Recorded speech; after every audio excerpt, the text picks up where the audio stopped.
وما لكم لا تأكلون مما ذكر اسم الله عليه وقد فصل لكم ما حرم عليكم إلا ما اضطررتم إليه وإن كثيرا ليضلون بأهوائهم بغير علم إن ربك هو أعلم بالمعتدين وذروا ظاهر الإثم وباطنه إن الذين يكسبون الإثم سيحزون بما كانوا يقترفون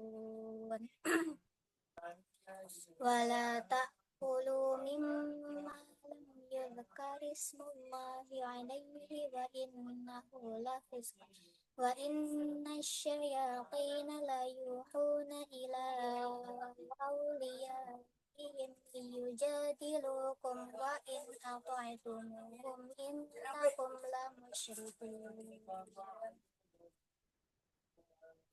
Maka makanlah dari apa daging yang ketika disembelih disebut nama Allah jika kamu beriman kepada ayat-ayatnya. Dan mengapa kamu tidak mau makan dari apa yang ketika disembelih disebut nama Allah, padahal Allah telah menjelaskan kepadamu apa yang diharamkannya kepadamu, kecuali jika kamu dalam keadaan terpaksa. Dan sungguh banyak yang menyesatkan orang dengan dalam keadaan terpaksa, dan sungguh banyak yang menyesatkan orang dengan keinginannya tanpa dasar pengetahuan. Tuhanmu lebih mengetahui orang-orang yang melampaui batas. Dan tinggalkanlah dosa yang terlihat ataupun yang tersembunyi. Sungguh orang-orang yang mengerjakan perbuatan dosa kelak akan diberikan balasan sesuai dengan apa yang mereka kerjakan. Dan janganlah kamu memakan dari apa yang disembelih tidak disebut nama Allah. Perbuatan itu benar-benar suatu kefasikan. Sesungguhnya setan-setan akan membisikkan kepada kawan-kawannya agar mereka membantah kamu. Dan jika kamu menuruti mereka, tentu kamu telah menjadi orang musyrik.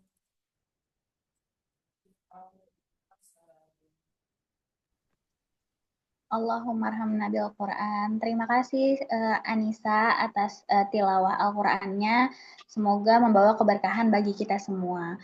Selanjutnya kita akan mendengarkan sambutan dari Ketua Program Studi Teknologi Pangan Universitas Al-Azhar Indonesia, Bapak Lukman Aziz, STP MSc. Kepada Bapak Lukman, kami persilahkan. Baik, terima kasih Yaya. Assalamualaikum warahmatullahi wabarakatuh. Selamat sore semua. Senang rasanya kita berjumpa kembali teman-teman semuanya di dalam ruang diskusi ini yang tentunya membahas sebuah topik yang tidak jauh-jauh dari kepakaran program studi kita, begitu ya, kekhasan, yaitu tentang halal.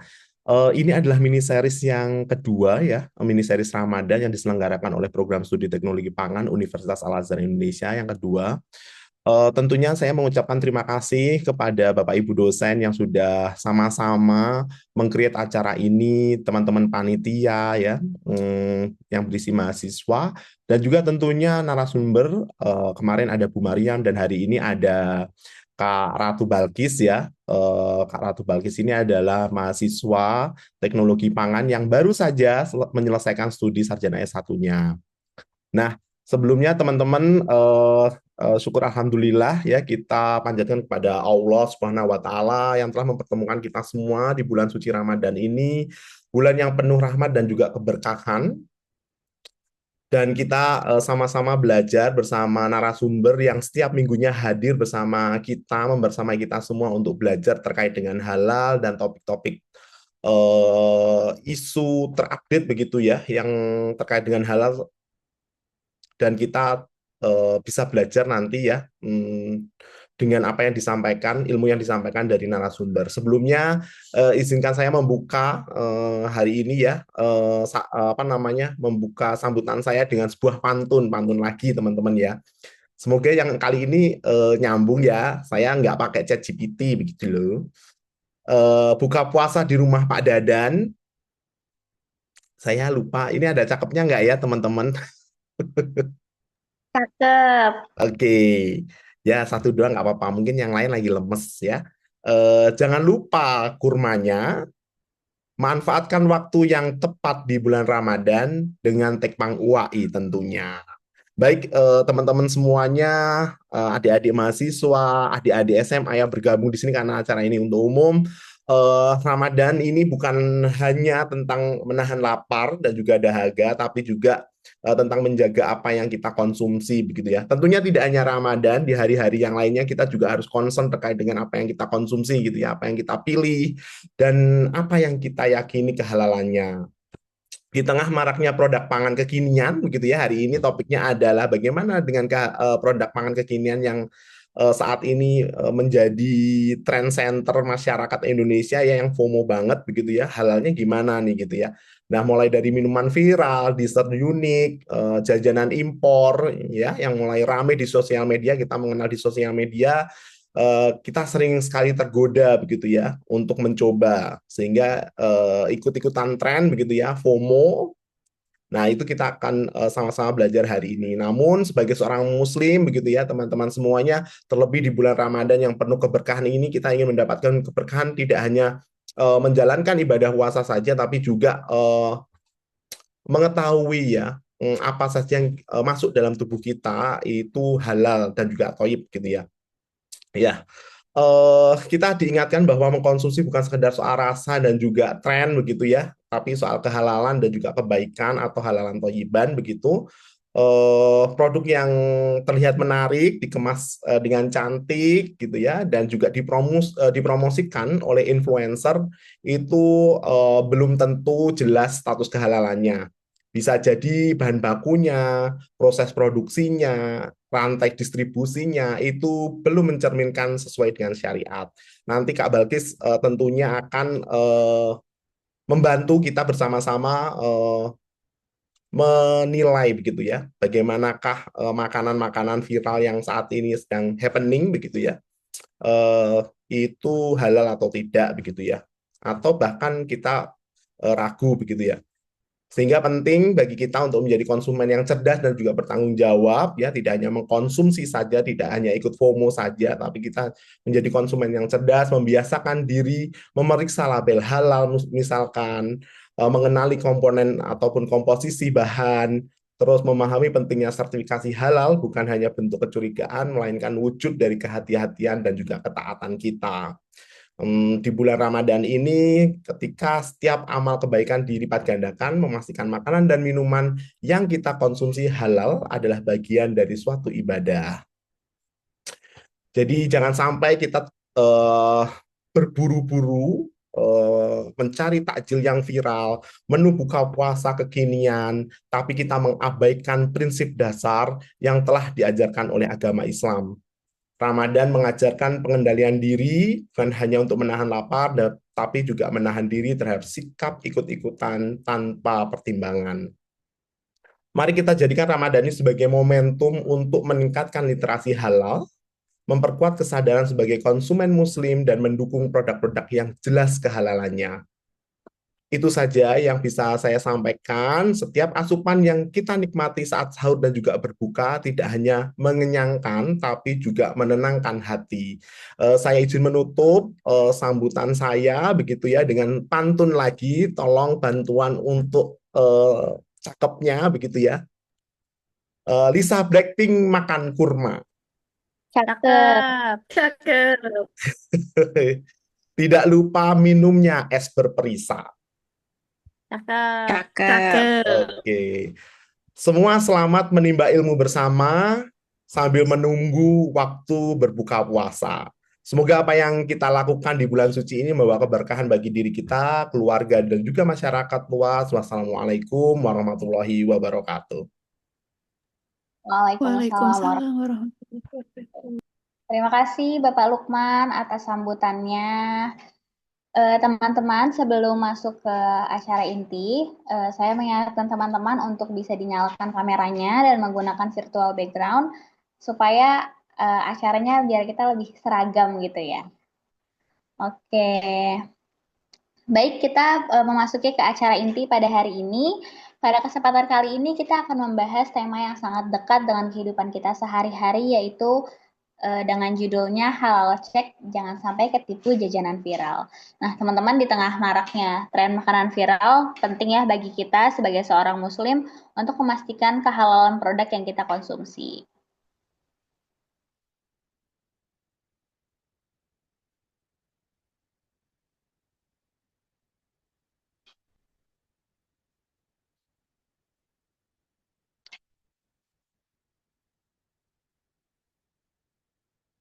Oke, mungkin teman-teman sering ya kita lihat jajanan ini itu lagi hype banget. Nah, terus kita akan pasti bertanya apakah dia sudah memiliki sertifikasi halal, ataukah kalau penjual bilangnya insya Allah ini halal kok gitu, itu cukup atau enggak?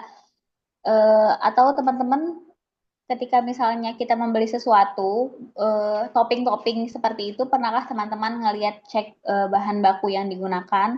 Atau kamu tahu nggak sih bahan-bahan flavor cheese, beef, atau ramen yang viral itu tuh dari mana? Serta banyak ya pertanyaan-pertanyaan mengenai jajanan viral ini akan kita temukan di Ramadan Series hari ini.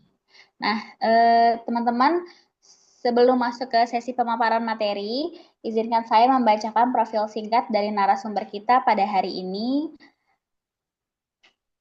Zahra, boleh di-share screen. Narasumber kita hari ini adalah Kak Ratu Balkis AMD yang memiliki minat dan kompetensi di bidang sistem jaminan produk halal, pengendalian mutu, serta keamanan pangan. Kak Ratu Balkis ini merupakan lulusan D3 di jurusan Supervisor Jaminan Mutu Pangan dari IPB University dan saat ini Alhamdulillah telah menyelesaikan pendidikan S1-nya di Universitas Al-Azhar Indonesia, program studi teknologi pangan. Kak Ratu Balkis ini merupakan penerima beasiswa PPA pada tahun 2018 hingga 2020. Secara profesional, beliau memiliki pengalaman kerja sebagai asisten manajer di PT SDM Perkasa dan juga pernah bekerja di PT Sendang Rejeki Binangkit tahun 2022 sampai 2024. Selain itu, Kak Ratu juga telah tersertifikasi halal sebagai penyelia halal oleh BNSP serta memiliki pengalaman internasional melalui program internship di Jepang, tepatnya di Domremy Co. Ltd.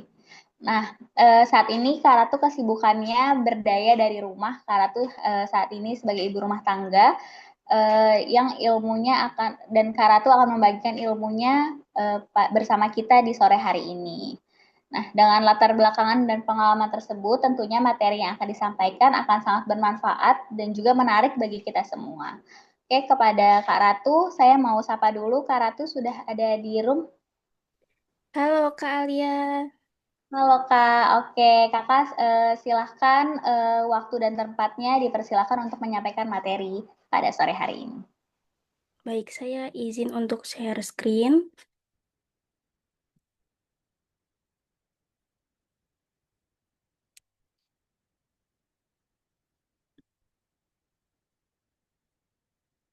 Apakah sudah terlihat, Kak? Sudah Kak. Oke. Baik, pertama-tama saya membuka dulu dengan salam ya. Assalamualaikum warahmatullahi wabarakatuh. Waalaikumsalam warahmatullahi wabarakatuh. Baik, yang terhormat kepada Bapak dan Ibu dosen dan juga teman-teman yang sudah hadir pada kesempatan kali ini. Langsung saja saya buka, izinkan saya hari ini untuk berbagi informasi terkait fenomena jajanan viral, mulai dari makanan impor hingga produk yang sedang trendingnya di media sosial. Namun yang harus dipastikan di balik dari popularitasnya ada satu pertanyaan yang harusnya ada di dalam benak seorang muslim, yaitu apakah semua produk yang beredar di Indonesia sudah dapat dipastikan kehalalannya. Nah, karena kita sebagai muslim tidak boleh hanya mengikuti tren, tapi juga harus melakukan halal check. Jangan sampai hanya tergiur karena viralnya, tapi lupa memastikan status kehalalannya. Nah, materi ini yang akan saya sampaikan pada pertemuan kali ini.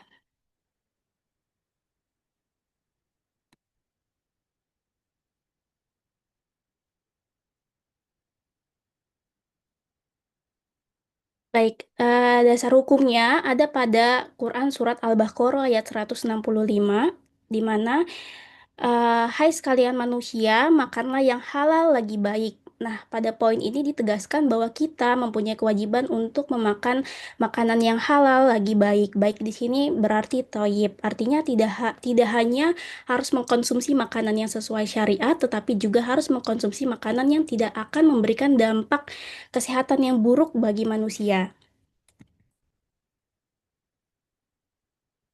Nah, sertifikat halal sendiri merupakan suatu jaminan tertulis terkait dengan kehalalan produk. Nah, dikeluarkan oleh Badan Penyelenggara Jaminan Produk Halal atau BPJPH dan sudah dapat dipastikan bahwa produk yang tersertifikasi halal dapat menjamin bahan dan proses produksinya juga sesuai dengan syariat Islam. Nah, saat ini di Indonesia sendiri, produk makanan dan minuman bahkan sampai dengan bahan gunaan itu wajib bersertifikat halal secara bertahap. Untuk timeline kewajiban bersertifikat halal itu sudah dimulai dari 17 Oktober 2024 untuk usaha menengah besar dan nantinya ke depannya pada Kak, akhir itu belum full screen. Heeh. Apa layarnya belum terganti.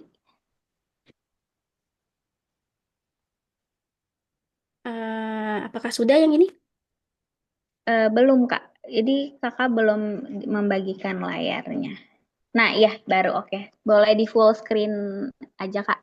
Minta tolong.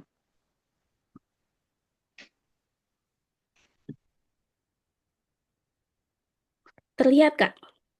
Iya, terlihat di full screen, di fiturnya di full screen.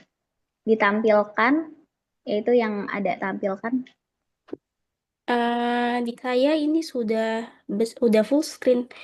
Coba sebentar.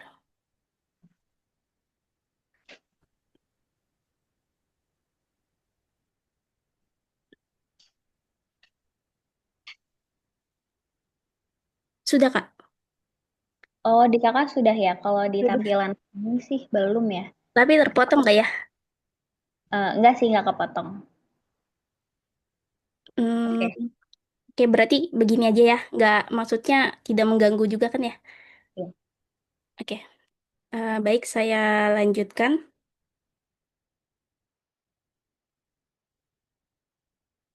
Nah, jadi ke depannya pada akhir tahun 2026, seluruh produk yang beredar di Indonesia itu harus mempunyai sertifikat halal.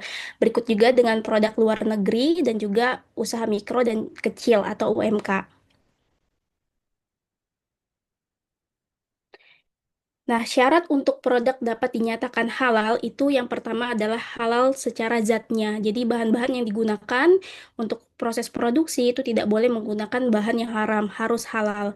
Kemudian halal dalam memprosesnya, artinya dalam proses produksi pembuatan suatu produk itu harus bisa memastikan bahwa tidak ada kontaminasi dari bahan najis maupun haram. Kemudian halal secara penyimpanannya, artinya semua bahan itu yang disimpan itu harus bisa memastikan bahwa terpisah antara yang halal dengan yang non halal. Kemudian halal penyajiannya. Nah, produk-produk yang disajikan itu harus dalam kondisi baik, terhindar dari kontaminasi najis ataupun bahan yang tidak halal dan tidak boleh juga disajikan dalam bentuk sesajenan gitu. Kemudian halal cara memperolehnya, artinya untuk mengkonsumsi sesuatu itu harus halal memperolehnya, misalkan tidak dari hasil merampas hak orang lain atau tidak secara mencuri atau riba. Nah, dari keseluruhan syarat produk halal ini dapat dipastikan bahwa dapat disimpulkan juga bahwa halal itu bukan hanya dari bahan bakunya, tetapi dari hulu sampai dengan hilir sampai dengan produk itu bisa dikonsumsi oleh masyarakat. Nah, dari beberapa proses itu, maka muncullah istilah titik kritis halal. Nah, titik kritis halal ini adalah suatu tahap proses di mana ada kemungkinan suatu produk menjadi meragukan atau syubhat, atau bisa juga menjadi non-halal. Nah, jika proses tersebut tidak diawasi secara ketat. Lalu bagaimana jajanan impor yang sudah banyak masuk ya di Indonesia? Apakah statusnya semuanya halal?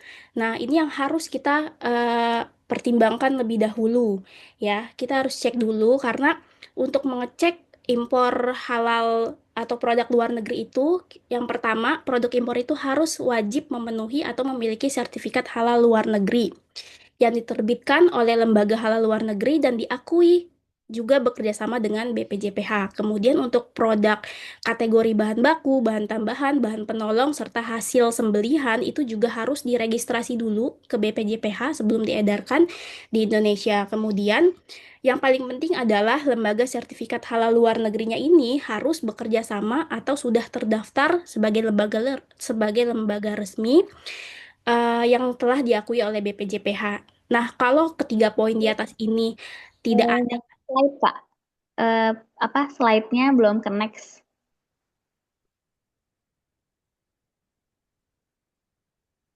kalau gini sudah. Ya, sudah, Kak. Nah, iya.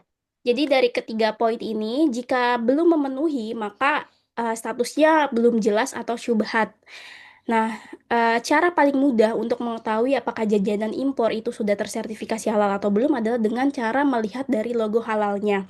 Memang untuk logo halal ini biasanya berada di belakang kemasan dan lokasinya itu sangat kecil, sulit untuk terlihat. Nah, contoh pada produk impor dari Thailand. Nah, ini lembaga sertifikasi halalnya sudah bekerja sama dengan BPJPH di Indonesia. Ini contohnya. Kemudian contoh lain untuk produk impor dari Malaysia sama. Ini juga posisinya ada di belakang kemasan.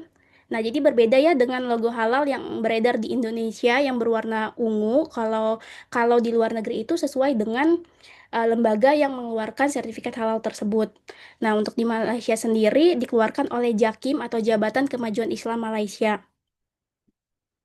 Selanjutnya juga ada produk coklat dengan merek Alfredo. Ini juga dikeluarkan oleh Jakim. Nah, posisi logo halalnya itu sangat kecil. Nah, ini kita harus berhati-hati dan benar-benar mengecek kembali melalui kemasan atau label. Karena label itu kan memang berfungsi untuk memberikan informasi kepada customer atau kepada konsumen. Nah, setelah kita mempelajari bagaimana cara mengecek produk impor melalui logo sertifikasi halalnya, maka saya akan menjelaskan tentang titik kritis produk Latio juga. Nah, kalau dilihat sebenarnya produk Latio yaitu produk snack yang berasal dari Cina, basisnya ini menggunakan bahan nabati. Namun berdasarkan diagram alir dapat dilihat bahwa apabila ada proses pengolahan, kemudian apabila menggunakan kultivasi mikrobial, dan apabila menggunakan bahan tambahan pangan, maka yang tadinya zat itu secara zat adalah halal, yaitu bahan nabati, maka bisa berubah menjadi syubhat. Nah, dalam produk Latio ini, pembuatannya itu menggunakan bahan-bahan seperti tepung gandum, kinako, kemudian minyak, cabai, air, garam, gula yang kemudian dipanaskan dengan suhu tinggi. Nah, adapun titik kritis dari produk Latio ini yang pertama penggunaan tepung terigu. Nah, tepung terigu ini kan basisnya menggunakan gandum ya. Nah, gandum ini ketika menjadi tepung terigu itu akan tinggi karbohidrat namun sangat rendah terhadap vitamin dan mineral. Nah, biasanya untuk tepung-tepung yang beredar di Indonesia itu sudah difortifikasi menggunakan vitamin maupun mineral. Nah, bahan fortifikan ini yang pada akhirnya akan menyebabkan titik kritis pada tepung terigu. Misalkan kayak vitamin dan mineral apabila dilakukan pemberian dengan cara sintesis itu maka masih bisa halal. Namun jika menggunakan contohnya seperti asam amino L-sistein, ini biasanya diperoleh dengan cara secara hewani dari rambut atau bulu hewan atau juga bisa dari rambut manusia, maka hukumnya akan menjadi haram. Nah, jika memang menggunakan bulu dari hewani, maka harus dipastikan hewan-hewan ini disembelih dengan cara yang halal, yaitu menyebut nama Allah. Nah, kemudian ada juga gula. Gula juga menjadi titik kritis karena gula ini kan diproses panjang di dalam proses pembuatan gula juga ada proses pemurnian di mana pemurnian ini menggunakan karbon aktif.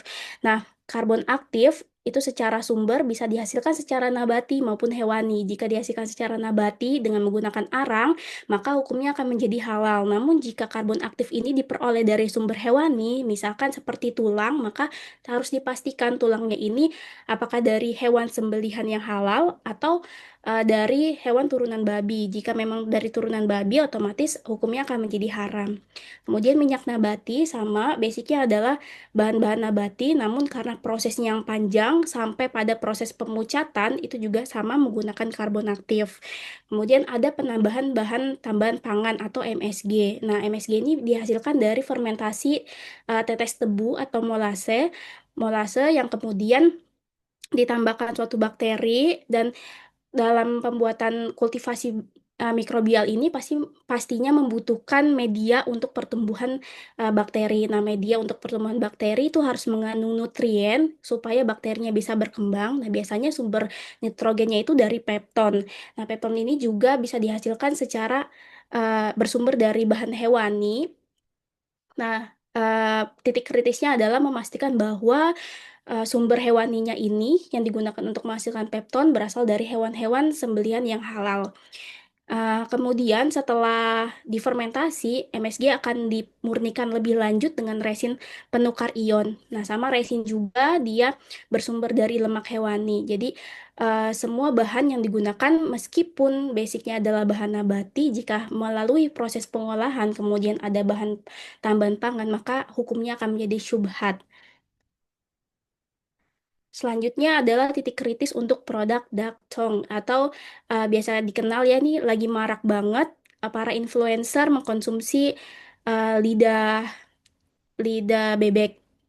Nah, sama basicnya secara zat bebek itu adalah hewan yang halal, namun karena melibatkan proses pengolahan, maka harus dicek kembali apakah penyembelihannya secara halal ataupun tidak. Gitu. Kemudian bahan-bahan yang digunakan dalam pembuatan bebek ini biasanya itu dihasilkan dari bumbu marinasi yang digunakan. Yang pertama itu ada kecap. Nah, kecap dibuat melalui fermentasi kedelai hitam.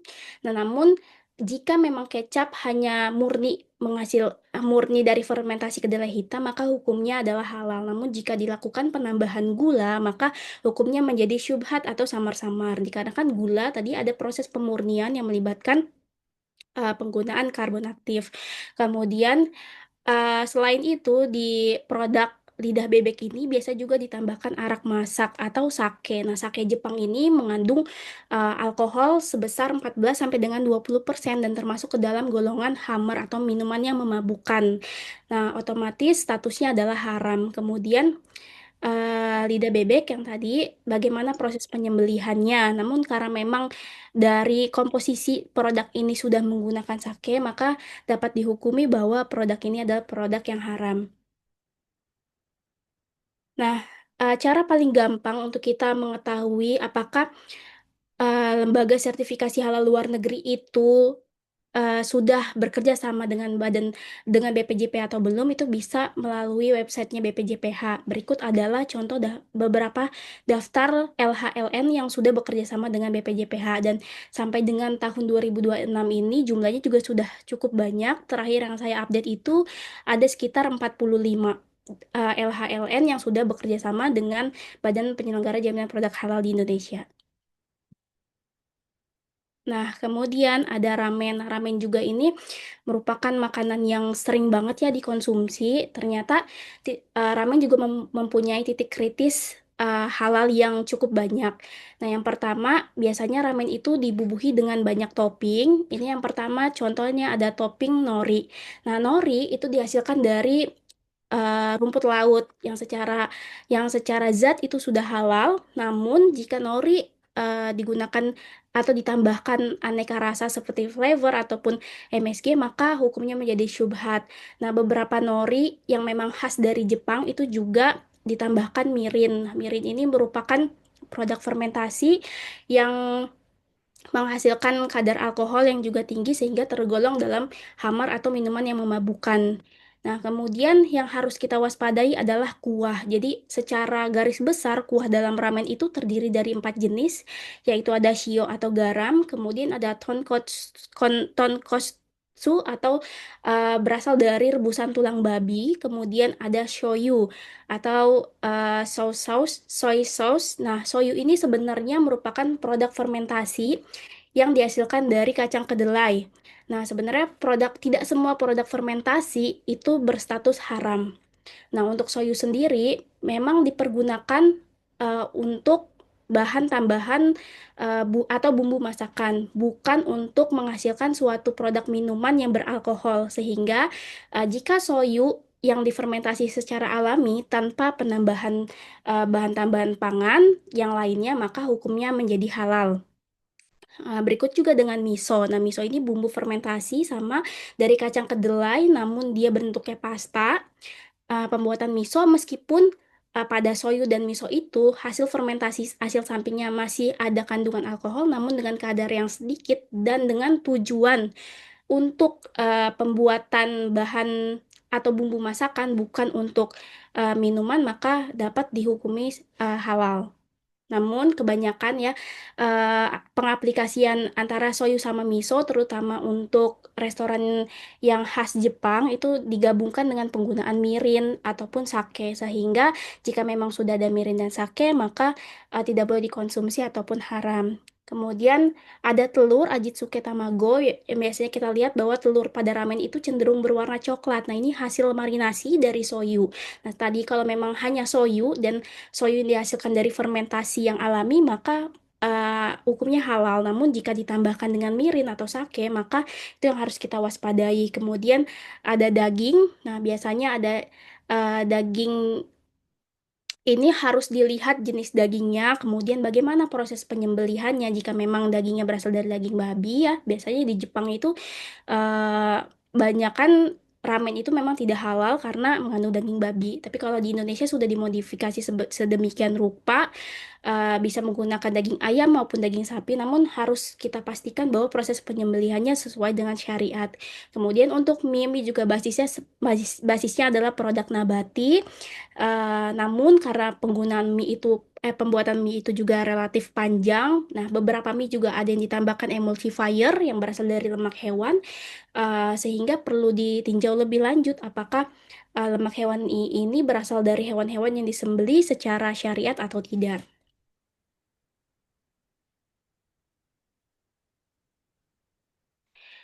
Nah, selanjutnya ada pada titik kritis sushi. Yang kita lihat sushi itu kan memang bahan secara zat itu adalah halal karena merupakan produk hasil laut. Nah, semua yang berada di laut itu meskipun bangkai itu dihukumkan sebagai hukum yang halal. Namun sushi yang kita temui ini tidak jarang masih banyak menggunakan bahan tambahan yang lain seperti pada dagingnya. Daging atau beef sushi ini harus dipastikan juga dagingnya disembeli dengan penyembelian yang sesuai syariat. Kemudian biasanya daging atau sushi atau sashimi itu biasanya direndam dengan menggunakan mirin atau sake. Nah, penggunaan mirin atau sake pada sushi itu biasanya untuk menghilangkan bau amis dari ikan tersebut. Nah, yang tadi sempat saya singgung bahwa mirin merupakan produk fermentasi yang menghasilkan kadar alkohol yang cukup tinggi. Nah, sehingga digolongkan ke dalam minuman yang memabukkan dan itu hukumnya adalah haram. Nah, kemudian mentai. Nah, beberapa orang masih bingung sebenarnya mentai itu dihasilkan dari apa. Nah, mentai itu kalau di Jepang asli itu berasal dari mentaiko atau dari telur ikan golongan ikan kod yang diasinkan kemudian direndam dimarinasi dengan sake. Nah, penggunaan sake itu adalah haram karena sake merupakan produk fermentasi yang menghasilkan kadar alkohol di atas 20% dan memang ditujukan untuk pembuatan minuman yang memabukkan atau hammer. Kemudian sama yang tadi, jika menggunakan nori aneka rasa, maka itu akan menjadi titik kritis. Dan beberapa nasi yang ada di sushi itu biasanya dimarinasi dengan mirin atau rice wine sehingga menghasilkan rasa nasi yang khas. Dan adapun untuk shoyu tadi jika memang difermentasi secara alamiah tanpa menggunakan bahan tambahan pangan maka dia hukumnya adalah halal.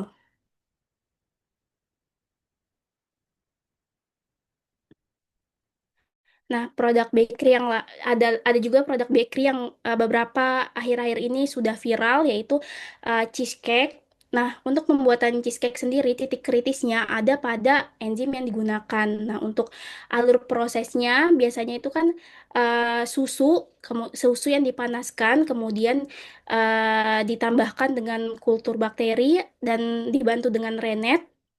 Nah, rennet ini bisa dihasilkan dari lambung anak sapi. Nah, jika memang berasal dari hewan-hewan dari sumber yang hewani, maka harus dipastikan bahwa proses penyembelihannya itu berlangsung secara syar'i. Kemudian hasil samping dari fermentasi ini akan menghasilkan asam laktat. Nah, asam laktat ini harus dipertimbangkan juga media pertumbuhannya harus dari yang berasal tidak najis atau tidak terkontaminasi dengan bahan-bahan yang haram. Kemudian ada penambahan gula juga dalam proses pembuatan cheesecake, di mana gula juga mempunyai titik kritis dalam proses pemutihannya, yaitu menggunakan karbon aktif. Nah, selanjutnya adalah titik kritis pada cream puff atau kue sus ya. Nah, ini biasanya kue sus yang mempunyai cita rasa aroma yang kuat itu biasanya menggunakan room essence. Nah, rooms juga merupakan produk fermentasi yang dihasilkan dari fermentasi air tebu. Nah, kadar alkohol pada rum ini sangat tinggi, yaitu sekitar 30-40%, sehingga kita tidak boleh untuk mengkonsumsinya karena hukumnya haram. Kemudian ada ekstrak vanila. Nah, ekstrak vanila juga sampai sejauh ini masih banyak yang hukumnya atau belum tersertifikasi halal, karena untuk menghasilkan ekstrak vanila itu dibutuhkan minimal 35% alkohol dari 100 gram batang vanila per liter. Nah, jenis alkohol yang biasanya digunakan untuk melarutkan vanila ini adalah vodka. Nah, vodka juga termasuk ke dalam minuman yang memabukkan atau khamar. Selain itu, titik kritis pada produk-produk bakery itu ada pada kuas yang digunakan. Nah, biasanya kuas yang digunakan untuk produk bakery ini berasal dari bulu hewani seperti bulu babi. Nah, ini yang menjadi titik kritisnya. Nah, ini saya sudah merangkum beberapa eh, restoran ataupun tempat makan yang memang sudah halal certified.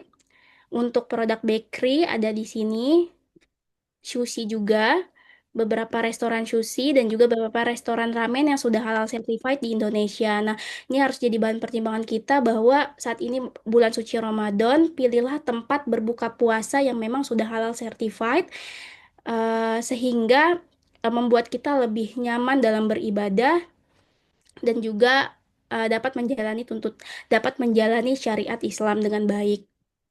Nah, jadi klaim insya Allah halal itu tidak cukup di era sekarang karena untuk memproses produk itu sekarang sangat panjang, teknologi pangan juga semakin berkembang, sehingga sebagai seorang muslim yang cerdas kita boleh bertanya dengan sopan, apakah restoran ini sudah punya punya sertifikat halal atau bisakah saya melihat nomor sertifikat halalnya, atau yang lebih paling gampang jika memang dijual oleh UMKM itu kita bisa menanya dari apa saja bahan baku yang digunakan. Nah, selain itu, cara paling mudah untuk kita mengetahui apakah produk-produk yang beredar ini sudah halal certified itu bisa mengunjungi halaman BPJPH di website di website ini. Nah, nanti di sini siapapun bisa mengakses, baik itu melalui nama produk maupun pelaku usaha ataupun nomor sertifikat. Nah, kalau memang produk tersebut sudah tersertifikasi halal di Indonesia, maka akan muncul. Nah, baik. Jadi halal itu bukan sekedar label di kemasan, halal adalah sikap dan halal adalah kesadaran. Halal juga tanggung jawab. Saya memilih halal bukan karena tren, tapi karena nilai, bukan karena diawasi, tetapi karena saya peduli. Nah, karena setiap yang kita konsumsi nantinya akan menjadi energi bagi tubuh kita dan kita harus mempertanggungjawabkannya. Jadi halal is my way, cara saya menjaga iman, kesehatan, dan keberkahan dalam setiap pilihan. Baik, mungkin itu saja yang dapat saya sampaikan. Kurang lebihnya mohon maaf. Terima kasih. Saya kembalikan ke Kak Alia. Oke, terima kasih Kak Ratu. Materinya sangat menarik sekali ya. Kalau misalnya kita lihat di kehidupan kita sehari-hari, apalagi dengan sosial media yang mudah sekali kita menemukan hal-hal yang viral gitu. Misalnya apalagi influencer yang menginfluence bikin video di TikTok, di Instagram dan lain-lain. Kita kan pasti pengen nih gitu. Dan banyak juga ya Kak ternyata hal-hal yang kalau dilihat dari bahan bakunya tuh terlihatnya oh ini mah halal gitu. Tapi ternyata dari bahan tambahannya seperti bumbu-bumbunya itu juga menjadi titik kritis gitu. Seperti contohnya tadi gula ya. Gula itu kan ya kalau kita lihat kan cuman dari tebu gitu. Tapi ternyata proses pemurniannya menggunakan karbon aktif yang menjadi titik kritisnya gitu. Teman-teman, oh ya sebelumnya saya ucapkan terima kasih kepada Kak Ratu atas materinya. Saya banyak tahu dan teman-teman juga pasti di sini banyak mendapatkan wawasan yang baru ya dari materinya Kak Ratu. Oke, tanpa berlama-lama lagi, mungkin dari teman-teman ada yang ingin bertanya. Yang ingin bertanya silahkan raise hand, lalu nanti akan saya pilih.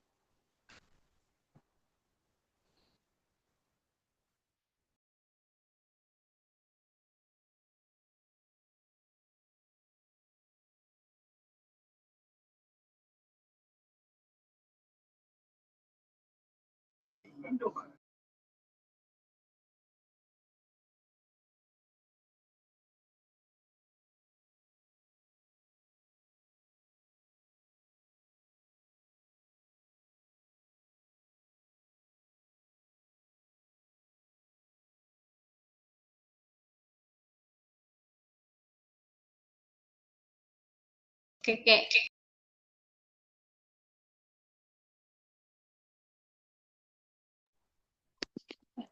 Sebenarnya teman-teman di sini materinya sudah sangat lengkap ya, sehingga pertanyaannya belum ada nih. Nah, aku mau nanya deh sebagai, oke ada Kak Teja. Oke Kak Teja dulu, baru habis itu nanti aku mau nanya ke Kak Ratu. Silahkan Kak Teja disampaikan pertanyaannya.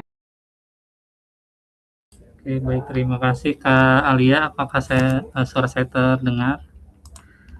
Terdengar Kak? Oke.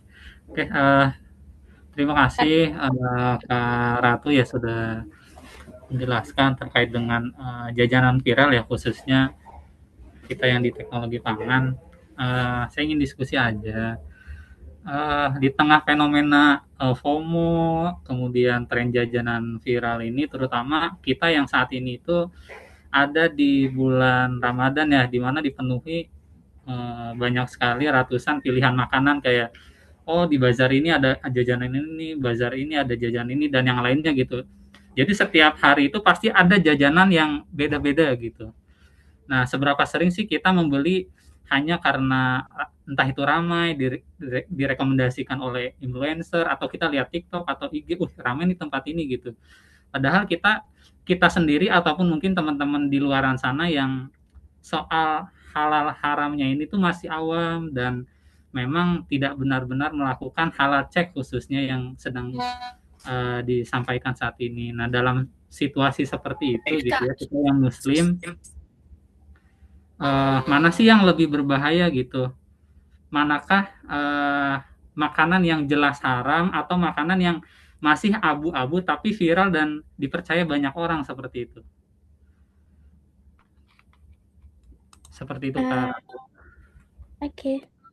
Baik, saya izin langsung jawab kali ya, Kak Alia. Ya, Baik, Teja, terima kasih untuk pertanyaannya. Izin untuk menjelaskan.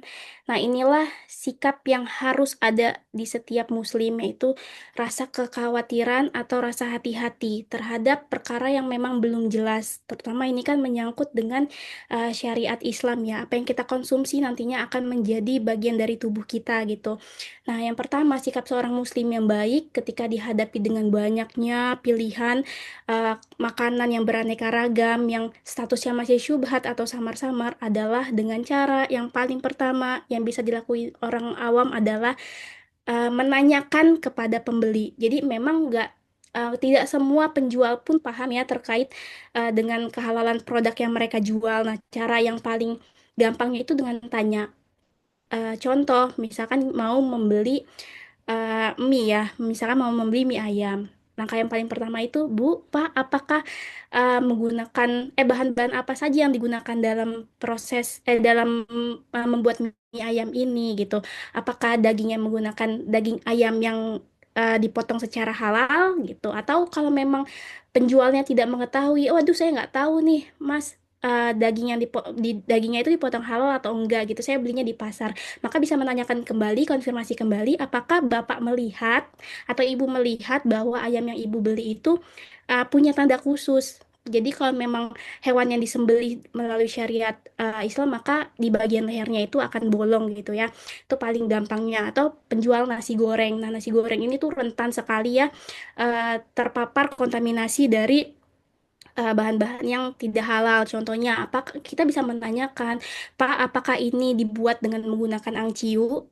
Nah, biasanya angciu itu ditambahkan pada pembuatan nasi goreng. Jadi, bukan berarti UMKM itu tidak boleh jualan ya. Tidak, mereka dibebaskan untuk berjualan di Indonesia. Namun memang sikap seorang Muslim itu yang harus ditanamkan ke diri kita masing-masing. Kurang lebih seperti itu.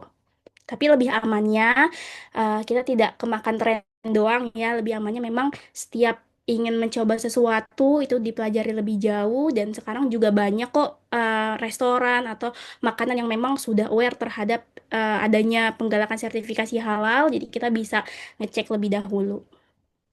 Itu. Semoga menjawab ya Teja.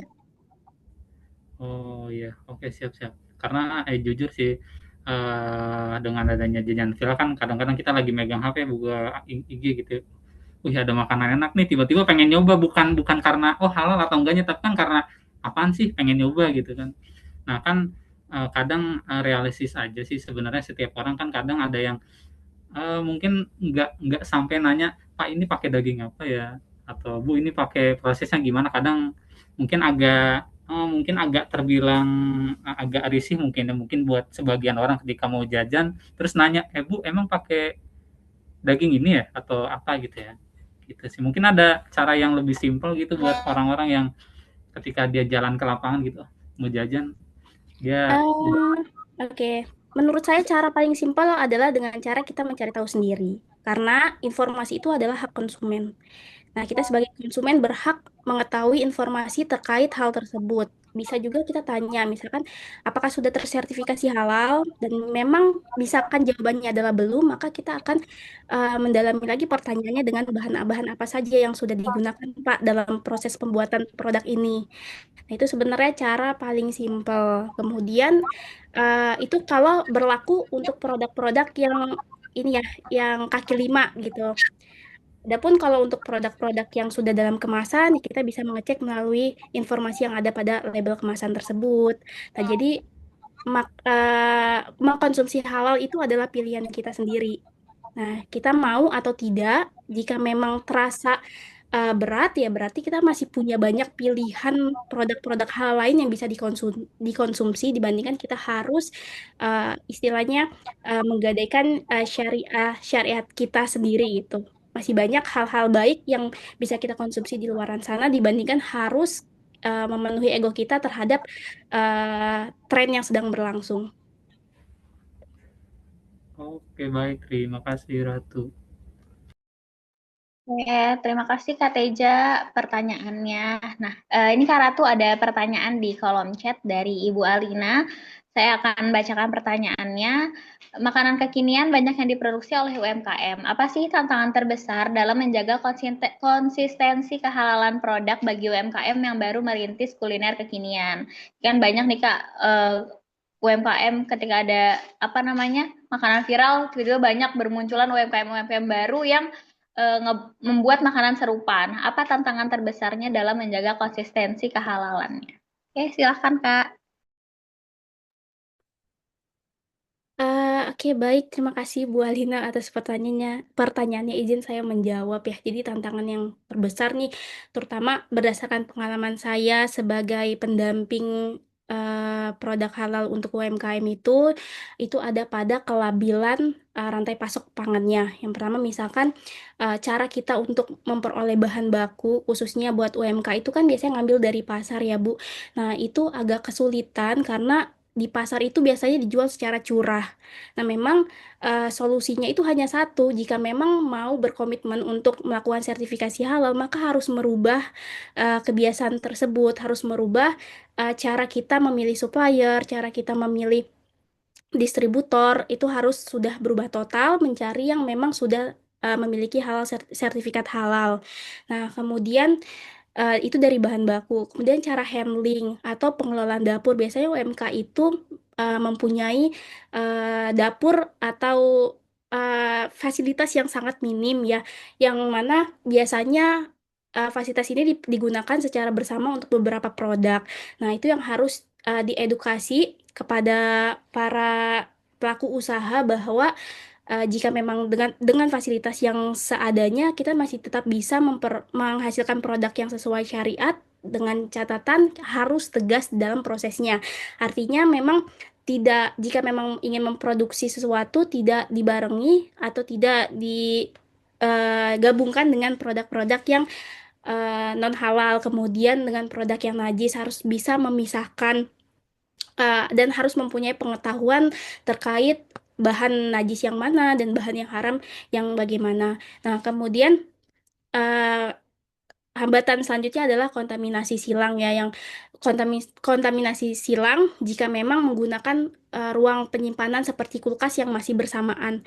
Nah, itu harus diedukasi dan tentunya setiap pemenuhan regulasi pemerintah itu pasti membutuhkan biaya ya, baik dari UMKM-nya dan itu memerlukan kesadaran dari UMKM untuk upgrade beberapa fasilitas yang memang dibutuhkan gitu. Jadi butuh komitmen yang besar. Kemudian masalah yang sering terjadi itu juga pergantian karyawan, turnover-nya juga tinggi di beberapa UMKM yang saya pernah fasilitasi karena tidak semua karyawan itu punya pemahaman yang sama. Jadi sebagai owner itu perlu sekali punya pembekalan terkait pemahaman tentang jaminan produk halal ini. Kemudian satu lagi ya, palingan dokumentasi Bu. Itu yang paling rentan sekali karena beberapa karyawan ya atau owner sekalipun itu jarang sekali melakukan pencatatan dokumentasi ya, baik itu misalkan dokumentasi pembelian bahan maupun proses produksi. Itu yang sampai saat ini banyak dikeluhkan ya oleh para pelaku usaha. Terima kasih Bu. Ya, terima kasih Kak Ratu atas jawabannya. Nah, ini ada pertanyaan terakhir mungkin ya dari Bapak Lukman. Pak Lukman, silakan disampaikan pertanyaannya. Baik, terima kasih Yaya. Ratu, saya agak kaku kalau manggil Ratu karena biasanya saya manggilnya Balkis. Balkis, saya mau nanya gitu ya. Tadi kalau yang lain mungkin kekinian ini mendekati Ramadan. Setelah ini kita pada mudik gitu ya. Terus pulang ke kampung biasanya balik lagi ke Jakarta bawanya oleh-oleh. Jadi ini ceritanya tentang makanan khas daerah gitu ya. Makanan tradisional. Nah, di tempat saya itu ada makanan tradisional begitu Ratu. Bentuknya itu adalah kerupuk ya. Kerupuk ini adalah kerupuk nasi yang ditambahkan boraks.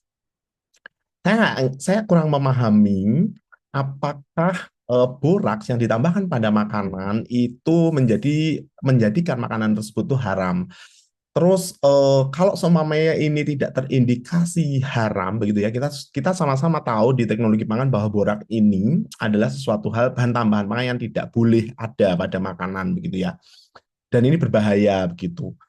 Cuma ini makanan tradisional, jadi agak sulit untuk membuka mata orang yang memproduksi makanan tradisional ini untuk berganti ke STTP apa ya namanya, pengembang lala itu.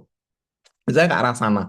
Nah itu agak sulit. Sehingga aku agak khawatir begitu ya. Ini kalau masuk kategori haram berarti kan jelas kita tidak boleh begitu ya. Terus kalau semuanya haram begitu ya, kalau semuanya halal, saya pengen tahu begitu ya, garisnya untuk produk yang berbahaya ketika dikonsumsi, memberikan bahaya kepada tubuh kita dan juga haram itu tuh seperti apa? Saya pengen diberikan pencerahan terkait hal tersebut begitu, Ratu. Semoga bisa dipahami. Terima kasih. Baik, Pak Lukman, terima kasih atas pertanyaannya. Izin menjawab dengan pengetahuan saya yang sangat minim ini ya, Pak. Jadi yang pertama, di dalam kehalalan ini kita diwajibkan untuk mengkonsumsi dua, Pak. Selain halal adalah toib ya, atau baik atau aman untuk dikonsumsi dan tidak menimbulkan penyakit atau menyebabkan eh, masalah kesehatan di manusia. Nah, penggunaan boraks pada pembuatan kerupuk itu memang banyak ya, banyak juga dilakukan. Secara prinsip, jika memang pada akhirnya suatu produk menyebabkan masalah kesehatan kepada manusia, maka baiknya untuk dihindari atau tidak digunakan. Nah, boraks sendiri yang saya tahu itu kan merupakan senyawa garam mineral alami. Eh, Apakah itu statusnya positif list atau tidak, atau bahan yang memang dikecualikan dari sertifikasi halal, itu saya belum cek kembali. Jika memang itu dikecualikan dari bahan yang wajib bersertifikat halal atau masuk ke dalam positif list, maka dari segi kehalalan sebenarnya itu tidak menyebabkan produk tersebut berubah menjadi haram. Namun apabila memang dapat menimbulkan bahaya kesehatan, karena sejauh ini Badan POM juga kan sudah membuat regulasi tentang penggunaan boraks pada produk makanan itu kan dilarang ya, jika memang karena dapat menyebabkan bahaya pada konsumennya. Jadi eh, lebih baik itu memang dihindari gitu, Pak, karena tidak memenuhi aspek toyib. Kemudian untuk batasan antara halal dan haram itu sebenarnya tadi ya ada 5 kategori produk itu bisa dikatakan halal, yaitu dari zatnya, kemudian cara proses produksinya, penyimpanannya, penyajiannya, dan cara memperolehnya.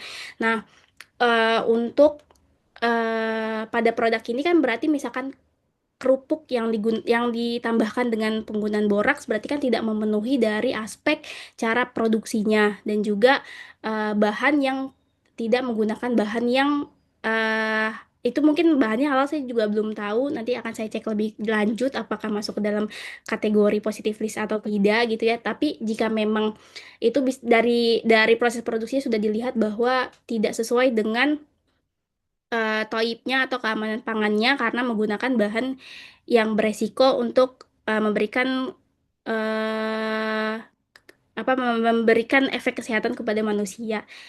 Kayak gitu sih, Pak. Kira-kira bisa dipahami nggak ya, Pak? Bisa Ratu. Sebenarnya memang secara pemahaman kita di teknologi pangan memang itu selayaknya kita hindari begitu ya. Cuma kadang-kadang tuh dilema ya, karena kita dari kecil sudah terbiasa makan makan itu karena makan tradisional kita begitu ya. Sehingga apa namanya? Rasa membeli itu tuh akan agak kalah gitu ya. Tidak ingin membeli itu kalah dengan ya tadi ya, karena kita sudah biasa mengkonsumsi itu gitu, Ratu. Tapi Iya. oke oke. Dari telusur, maksudnya step by stepnya saya bisa memahami. Terima kasih. Oke, terima kasih Kak Ratu jawabannya. Menanggapi pertanyaan Pak Lukman yang tadi, eh, saya juga penasaran nih mengenai jawabannya. Nah, nanti insya Allah di pekan depan di mini series ketiga itu kita akan belajar mengenai halal dan juga toyib. Jadi teman-teman mungkin kita akan menemukan jawaban yang lebih komprehensif lagi di pertemuan berikutnya. Semoga nanti Pak Lukman bisa ikut juga, jadi kita bisa sama-sama belajar lagi ya Pak ya. Oke, Ya. ini ada satu pertanyaan di kolom chat. Aku izin tanya dulu, ini Kak Aditya ini dari mana ya? Dari mahasiswa atau non mahasiswa?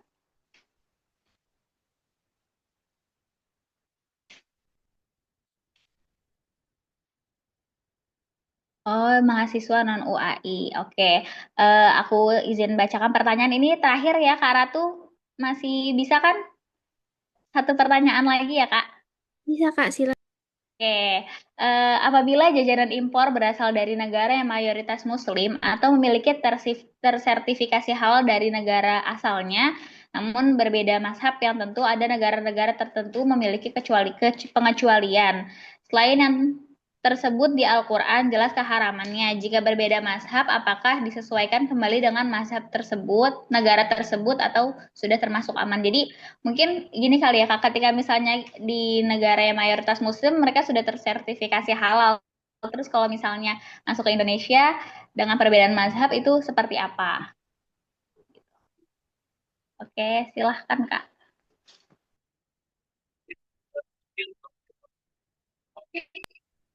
Baik, pertanyaannya menarik ya.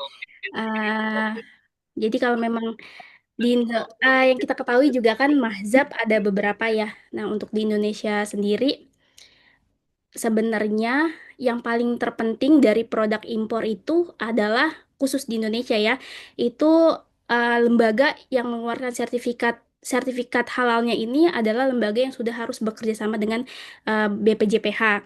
Nah, namun kita kembalikan lagi di mana kita berasal.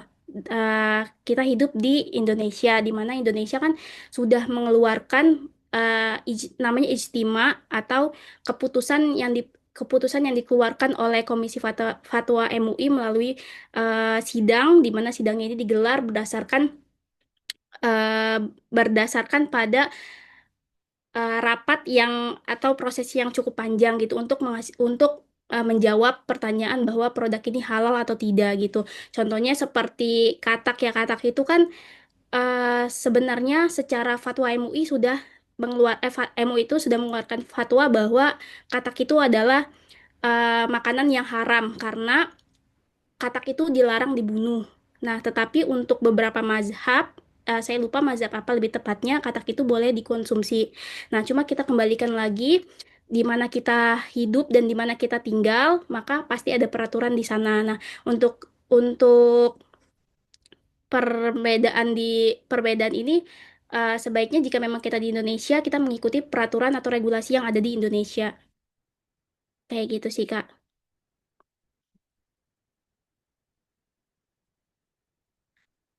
Tapi paling Oke. penting adalah pastikan bahwa lembaga yang mengeluarkan sertifikat halal dari luar negeri ini bekerja sama dengan BPJPH. Itu aja palingan untuk peraturan ketat produk impor. Oh, oke. Baik, Kak. Terima kasih. Kak Aditya, apakah terjawab? Oke, terima kasih penjelasannya, Kak. Oke, Kak Aditya, selamat Kakak mendapatkan e-money senilai 50.000. Silahkan DM di Instagram @tekpang_UAI untuk proses klaimnya, tapi jangan lupa Kakak untuk follow dulu Instagram kita, baru nanti silahkan di DM untuk klaim hadiahnya. Oke, Kak Ratu, terima kasih karena keterbatasan waktu juga. Jadi sesi tanya jawabnya kita sudahi sampai sini. Sekali lagi saya mengucapkan terima kasih kepada Kak Ratu dan juga selamat kepada Kak Aditya sebagai penanya terbaik. Selanjutnya teman-teman kita mau masuk ke sesi foto bersama. Jadi teman-teman yang belum menyalakan kamera, silahkan menyalakan kameranya untuk kita berfoto bersama.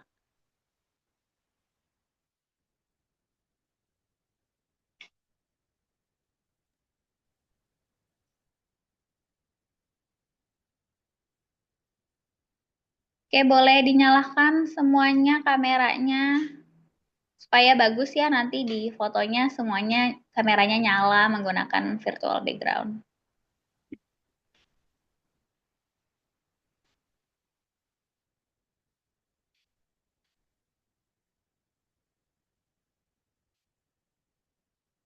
Oke, Bu Emma, kita udah bisa ambil gambar? Bisa dari Alia ya, aba-abanya saya tinggal screenshot aja. Oke, baik. Oke, teman-teman, Ibu kita ada berapa slide, Ibu? Di saya 2, jadi 2 kali foto. Oke, 2 kali foto. Teman-teman silahkan siapkan senyum terbaiknya. Aba-aba dari saya mulai ya. 1, 2, 3. Yang Oke, kedua, slide kedua. 1, 2, 3. Sudah Alia. Oke, terima kasih Ibu. Alhamdulillah teman-teman, kita sudah sampai di penghujung acara. Saya mengucapkan terima kasih kepada panitia, kepada peserta, dan juga kepada narasumber kita hari ini. Materinya ngedaging banget ya, jadi banyak banget materi-materi yang relate dengan kehidupan kita hari ini. Dan aku punya pengumuman juga teman-teman, ada voucher pendaftaran diskon 50% menggunakan voucher Tekpang UAI. Dan juga jangan lupa kita masih ada 2 series berikutnya, yaitu di tanggal 6 Maret dan juga tanggal 13 Maret. Yang pastinya tidak kalah menarik dari seri-seri sebelumnya. Alhamdulillahirrabbilalamin. Semoga ilmu yang kita peroleh dapat bermanfaat dan dapat kita terapkan dalam kehidupan sehari-hari, khususnya kita sebagai konsumen lebih bijak dalam memilih makanan yang halal. Sebagai moderator, saya memohon maaf apabila ada kekurangan acara dalam memandu jalannya acara. Kurang lebihnya mohon maaf. Wassalamualaikum warahmatullahi wabarakatuh. Waalaikumsalam warahmatullahi wabarakatuh.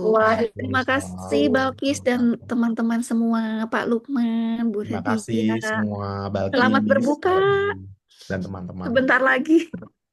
Ya, terima kasih Ratu. Wah, materinya luar biasa. Lulusan teknologi pangan ya. Jadi minggu lalu ya Ratu ya baru selesai sidang ya? Atau 2 minggu lalu? Minggu lalu, Bu.